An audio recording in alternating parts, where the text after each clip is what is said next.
Indiana Dunes Tourism is a proud supporter of Irish Illustrated. Extend your Notre Dame visit with a trip to the nation's newest national park. Visit indianadunes.com for the latest news and information. Notre Dame rushes for 308 yards, 176 by Tony Jones as Notre Dame wins 30-27 over their greatest rival, USC. Notre Dame took control of the game in the second quarter, bogged down a little bit offensively, had a little give against those receivers.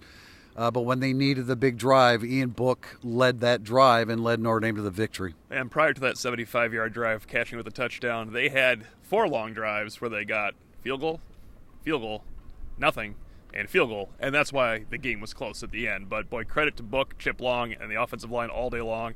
That last drive was just clutch Ian Book, heart by Ian Book. And I like how he described it on the third down conversion where he knew he could run for 10 yards. He said, it was a chance someone was going to break open, but I know the rule.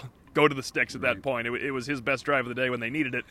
He said they all believed they were going to score, and I believe him. I think those other drives set it up where, hey, we just got to cash in here and clinch this game. The numbers for Ian Book aren't that flashy. 17 for 32, 165 yards, 1 touchdown pass, just 1 sack, no interceptions. I mean, we're 6 games into the season.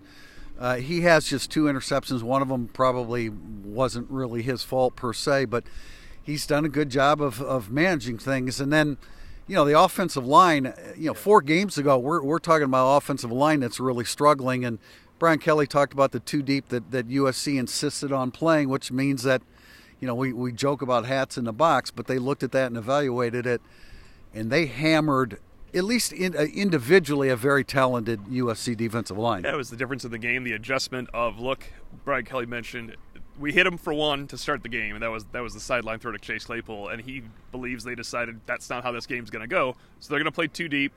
Notre Dame's able to run the ball because of that. Consider this at the end of spring, beginning of summer. The heroes in the USC game were Tony Jones, Asmar Bilal, and Jonathan Dorr. Impossible. That is what you have right now. Couldn't possibly happen, and it just did. I'm trying to look at the exact yardage of his field goals. We know about the 52-yarder, the 47 and 40, 45 and 43. He's just been outstanding. He's 6 for 7. He's perfect on extra points. We were talking about in the press box, when you have those longer kicks, don't over-kick it. Just do what you do.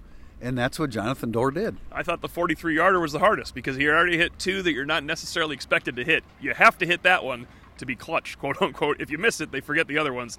He really bailed them out. I mean, it was a great drive by Book. It was an excellent game by Notre Dame as a whole to win this rivalry game. The offensive line was brilliant. But that kid to come in here and make those kicks, that is the least expected. If you just told me he would hit 2 of those 3, I'd say, great job, Notre Dame has a chance to win. He got the game ball, and he deserves it.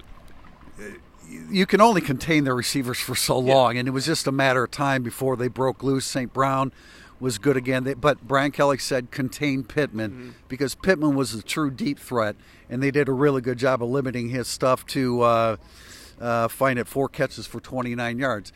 When you do that, you're going to give up some yards on the ground. That's just the way it is. And Marquise Stepp and Carr in particular are bulls, but I mean, by and large, you contained what they did in the passing game, a little bit give at the end, but you had enough cushion to close it out. I'm sure this isn't something Notre Dame fans thought of while they were watching it, but that 3 down was designed to take away what Notre Dame wanted to take away. And as a result, Brian Kelly even mentioned, we're going to give up some runs.